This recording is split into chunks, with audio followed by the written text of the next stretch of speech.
یہ اس وقت کی بات ہے جب نہ شہروں میں روشنی کی چمک تھی، نہ بازاروں میں جدید دنیا کی ہلچل۔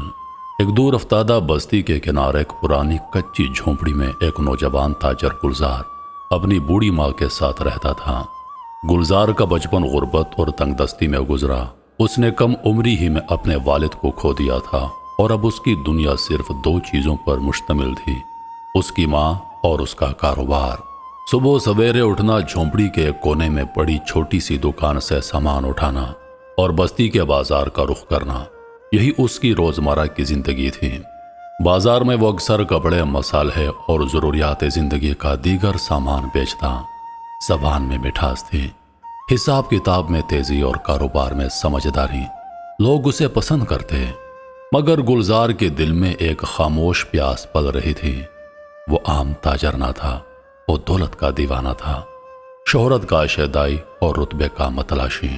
بازار کے دن ختم ہوتے تو گلزار اکثر تنہا بستی سے باہر کی راہوں پر نکل پڑتا، وہاں جہاں امیروں کے محل تھے، اونچی عمارتیں، رنگین جھروکے، نوکروں کی چہل پہل اور قیمتی لباسوں میں ملبوس لوگ۔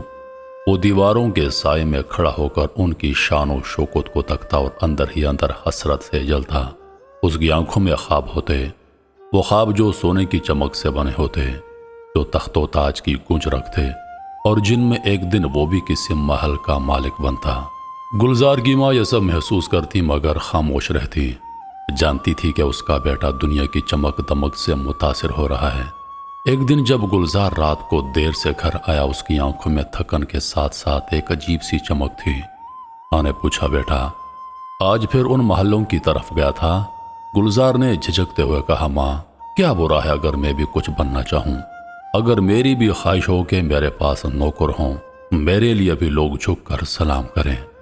ماں نے سر پر ہاتھ رکھا اور نرم لہجے میں بولی، بیٹا خواہش بری نہیں، مگر اس خواہش کی راہ میں اگر رب کو بھول جائے تو وہ خواہش نہیں، آزمائش بن جاتی ہے۔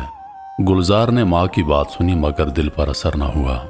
وہ تو ابھی دنیا کا اسیر تھا اور اس اسیری کا سفر ابھی بہت لمبا تھا۔ یہ تھا صوفی گلزار قلندر کی زندگی کا پہلا باب، ایک تاجر جو بظاہر سیدھا سادہ مگر اندر سے دنیا کا بھوکا، جس کا دل محلوں کی چمک میں الجھا ہوا تھا اور جو یہ نہ جانتا تھا کہ اصل محل اس کے اندر کہیں خاموش کھڑا ہے، بس جاگنے کی ضرورت ہے۔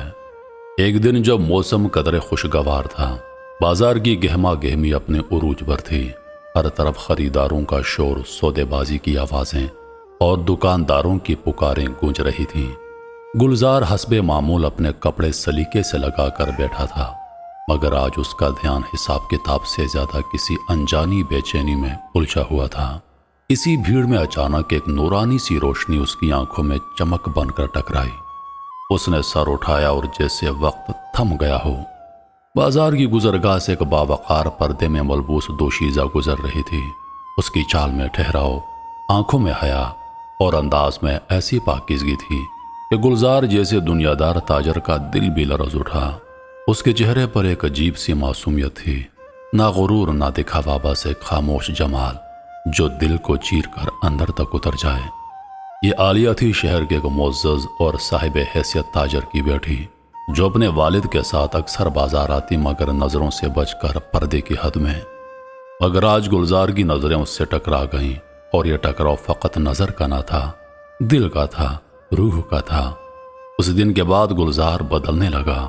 وہ جو صرف دولت اور شہرت کے خواب دیکھا کرتا تھا، اب اس کے دل میں ایک نرمی آنے لگی تھی۔ اس نے پہلی بار دنیاوی خوابوں میں کسی کے اخلاق، حیا اور سادگی کو جگہ دی۔ اب وہ بازار کے اس کونے میں بیٹھا کرتا جہاں سے عالیہ کا گزر ہوتا۔ جب اس کے نقاب کے پیچھے سے جھلکتی نظریں سامنے آتی، گلزار کا دل ایسے دھڑکتا جیسے پہلی بار کسی نے اسے زندگی کا مطلب بتا دیا ہو۔ اگر اس کی یہ چاہت صرف نظروں تک محدود نہ رہی، وہ خوابوں میں عالیہ سے گفتگو کرنے لگا، اس کی مسکراہٹ میں سکون ڈھونڈنے لگا اور اپنی زندگی کے تصور میں اسے اپنے شریک حیات کے طور پر پرکھنے لگا۔ کچھ دنوں کے بعد گلزار نے ہمت کی گھر آ کر ماں کے قدموں میں بیٹھ گیا اور دھیرے سے کہا، ماں اگر میں کسی کو پسند کروں اور وہ نیک ہو، باحیا ہو، تو کیا میں اس سے نکاح کا خواب دیکھ سکتا ہوں؟ ماں نے چونک کر بیٹے کی طرف دیکھا، وہ ماں تھی، دل پڑ گئی، بولی، اگر وہ نیکی کی راہ پر ہو اور تو بھی سچائی سے اس کا طلبگار ہو تو رب سے دعا کر، جو دلوں کے حال جانتا ہے وہی دلوں کو ملاتا ہے۔ اس رات گلزار نے پہلی بار وضو کیا، جائے نماز بچھائی اور سجدے میں گر کر رب کو پکارا، یا اللہ، اگر عالیہ میرے نصیب میں لکھی ہے تو آسانی فرما، اگر نہیں تو میرے دل کو صبر دے۔ یہ سجدہ، یہ دعا اس کی زندگی میں پہلا موقع تھا جب اس نے کسی دنیاوی خواہش کو رب کے در پر رکھا۔ اس کی زبان پر التجا تھی اور دل میں ایک انجانی سکون کی جھلک، مگر تقدیر کے صفحے پر کچھ اور ہی لکھا تھا۔ دن گزرتے گئے اور گلزار کی دعائیں مزید خلوص کے ساتھ جاری رہیں۔ ہر دن بازار جانا، عالیہ کی ایک جھلک دیکھنا، پھر رات کو اللہ کے حضور سجدہ ریز ہو کر اپنے دل کا حال بیان کرنا، یہی اس کا معمول بن چکا تھا۔ ایک دن جب وہ حسب معمول بازار کے اسی گوشے میں بیٹھا تھا جہاں سے عالیہ کا گزر ہوتا، اچانک لوگوں کے ہجوم میں ایک خبر گردش کرنے لگی۔ کسی نے کہا، سنا ہے بڑے تاجر کی بیٹی عالیہ کا نکاح طے ہو گیا ہے، کل ہی نکاح ہوگا، لڑکا ایک رئیس خاندان کا چشم و چراغ ہے۔ یہ سنتے ہی گلزار کو یوں محسوس ہوا جیسے زمین اس کے قدموں تلے سے کھسک گئی ہو۔ وہ سب کچھ سن کر پتھر کا ہو گیا۔ وہی بازار، وہی لوگ، وہی آوازیں، اگر سب کچھ جیسے سن ہو چکا تھا۔ اس کے دل پر ایک ایسا وار ہوا جو لفظوں میں بیان نہیں ہو سکتا۔ وہ اٹھا، خاموشی سے اپنے سامان کو سمیٹا اور بغیر کسی سے کچھ کہے گھر لوٹ آیا۔ ماں نے دیکھا آج گلزار کے چہرے پر نہ روشنی تھی نہ کوئی امید، اس کے ہاتھ خالی تھے مگر دل بھاری۔ وہ خاموشی سے کمرے کے ایک کونے میں جا بیٹھا، نہ کھانے کی طلب نہ کسی سے بات چیت، صرف خاموشی، گہری تھکی ہوئی اور زخمی۔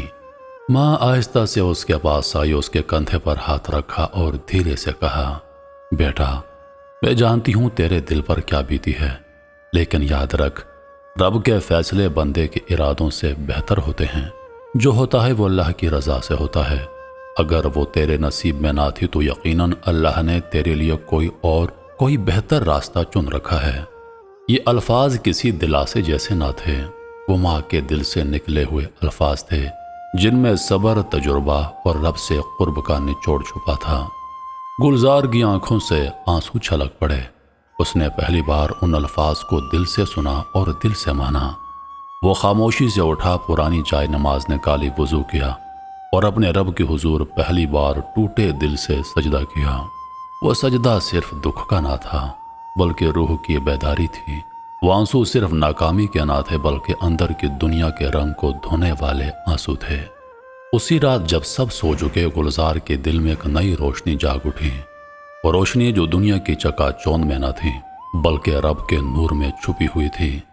وہ سمجھ چکا تھا محبت اگر رب کے لیے نہ ہو تو وہ آزمائش بن جاتی ہے، اور اگر دل رب کے حضور جھک جائے تو ہر زخم عبادت کا حصہ بن جاتا ہے۔ یہی لمحہ تھا جب تاجر گلزار کا دل پہلی بار صوفی گلزار قلندر کے سفر کی طرف مڑا، خاموشی سے، درد کے راستے سے اور دل کی راکھ سے۔ اس رات کے بعد گلزار کی زندگی کی سمت مکمل طور پر بدل چکی تھی۔ وہی بازار، وہی گلیاں، وہی آوازیں، مگر اب وہ دل کو لبھاتی نہ تھیں۔ عالیہ کی یاد اب دعا کا حصہ بن چکی تھی اور دنیا کی خواہشیں آنسو بن کر سجدے میں بہہ چکی تھیں۔ صبح کے اجالے میں جب پوری بستی جاگنے لگی، گلزار خاموشی سے اپنے صحن میں بیٹھا تھا۔ اس کے ہاتھ میں دکان کا رجسٹر تھا مگر نظر کہیں اور گم تھی۔ ماں نے جب یہ کیفیت دیکھی تو قریب آئی اور دھیرے سے بولی، بیٹا، اب کیا ارادہ ہے؟ کیا دوبارہ بازار جاؤ گے؟ گلزار نے ایک لمحہ سوچنے کے بعد نظریں اٹھائیں اور کہا، ماں، اب دل بازار میں نہیں لگتا، اب دل اس سودے میں لگتا ہے جو رب سے ہو۔ ماں چونکی، اس کی آنکھوں میں نمی آئی مگر چہرے پر سکون کی ہلکی سی مسکراہٹ۔ وہ جان گئی کہ گلزار کے اندر جو آگ لگی تھی وہ اب روشنی میں بدل رہی ہے۔ گلزار نے دکان بند کر دی۔ جو تھوڑا بہت پیسہ بچا تھا وہ اپنے ایک جاننے والے کو دے کر کہا، اسے ضرورت مندوں میں بانٹ دو، میرا دل اب نفع نقصان کے حساب سے اٹھ چکا ہے۔ پھر وہ بستی کے مضافات میں واقع ایک پرانے درخت کے نیچے بیٹھنے لگا، وہی جگہ جہاں کبھی وہ عالیہ کی جھلک کے خواب دیکھا کرتا تھا۔ اب وہاں رب کی رضا کی تلاش میں مراقب ہوتا، خاموشی سے دعائیں کرتا اور اللہ کے حضور توبہ اور استغفار میں مشغول رہتا۔ رفتہ رفتہ لوگوں نے اسے کم بولنے والا، کم کھانے والا اور سادہ لباس پہننے والا درویش سمجھنا شروع کر دیا۔ پہلے تو بستی والے حیران ہو گئے، پھر کچھ نے مذاق اڑایا۔ وہی گلزار جو کبھی امیر بننے کے خواب دیکھتا تھا آج فقیر بن گیا، مگر گلزار ہنستا، خاموشی سے سنتا اور کہتا، پہلے میں بازار کا تاجر تھا، اب رب کا طلبگار ہوں۔ پہلے میں دنیا کا گاہک تھا، اب میں آخرت کا سوداگر ہوں۔ رفتہ رفتہ اس کی باتوں میں ایک عجیب سی کشش آتی گئی۔ جو بات کرتا وہ دل پر اثر کرتی۔ اس کے جملے مختصر ہوتے مگر ان میں صدیوں کی حکمت چھپی ہوتی۔ کسی نے پوچھا، محبت میں ناکامی نے تمہیں فقیر بنا دیا؟ گلزار نے مسکرا کر جواب دیا، نہیں، محبت نے مجھے رب سے ملوایا۔ عالیہ دروازہ تھی، رب اندر تھا، میں دروازے سے آگے نکل آیا ہوں۔ کسی اور نے پوچھا، تم نے سب کچھ چھوڑ دیا، کچھ ملا؟ گلزار نے جواب دیا، جو چھوڑا وہ مٹ جانے والا تھا، جو پایا وہ کبھی نہ مٹنے والا ہے۔ ایک دن بستی کے ایک بیمار بزرگ کو دوا نہ ملی۔ ڈاکٹروں نے جواب دے دیا تھا۔ گلزار چپ چاپ اس کے سرہانے بیٹھ گیا، آنکھیں بند کی اور دل ہی دل میں دعا مانگی، اے میرے رب، اگر میری آنکھوں کے آنسو تیری بارگاہ میں کچھ قیمت رکھتے ہوں تو یہ بزرگ شفا پائیں۔ اسی رات بزرگ کی حالت بہتر ہونے لگی۔ لوگ حیران رہ گئے۔ کسی نے کہا یہ کرامت ہے، گلزار نے کہا نہیں، یہ دعا ہے، اور دعا میں اگر دل شامل ہو تو وہ آسمان کو بھی ہلا دیتی ہے۔ اب گلزار کو لوگ بابا گلزار کہنے لگے۔ وہ خود کو بھی فقیر کہتا، مگر اس کے لفظوں میں ایک ایسی آگ تھی جو سننے والوں کے دل جلا دیتی اور راکھ سے چراغ بناتی۔ ایک دن ایک مسافر آیا اور کہا، بابا میں کامیابی چاہتا ہوں، دولت، عزت، نام۔ گلزار نے مسکرا کر ایک سوال پوچھا، کبھی قبر دیکھی ہے؟